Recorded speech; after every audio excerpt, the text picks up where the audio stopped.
question from Steve was, what's the biggest impact you've seen from something you consider to be a really small action? So I think, to paraphrase Steve's question, is perhaps you've done something, a kind turn for somebody, you don't think twice about it, you may not even notice or remember it, but it's had massive ramifications.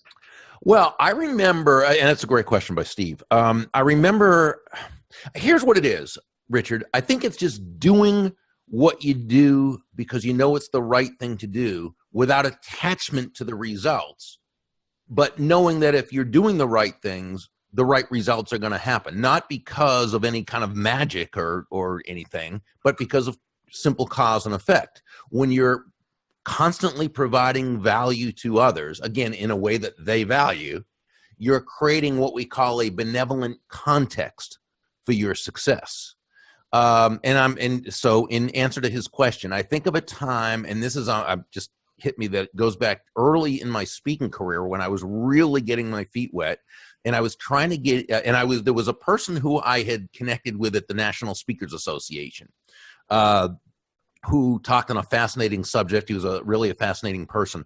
And I remember I used to, when I was writing articles, this was the days before the internet and everything, right? Before, and so you wrote articles for trade publications and magazines as a way of positioning yourself. And I'd write for a lot of these trade professional magazines, but then I'd always think of people who I knew who I thought could add value to the magazine. And so I'd refer the editor to that person. And I remember with this particular person who I'm talking about, he had written several articles for them and had gotten some business from it. And again, I just did it because I thought it could provide value to him, to the magazine, to the, what have you. And I remember at one point, and it was a couple of years later, I was trying to get into a big organization. And not only could I not get my foot into the door, I couldn't even locate the door. And it came to my attention that he, at one time, they were a big client of his. And I asked him, and I didn't ask him for a referral. I just said to him, could you give me some advice on how I could even know who to contact, and I'll, do the legwork, and he goes, nonsense, I'll have them call you.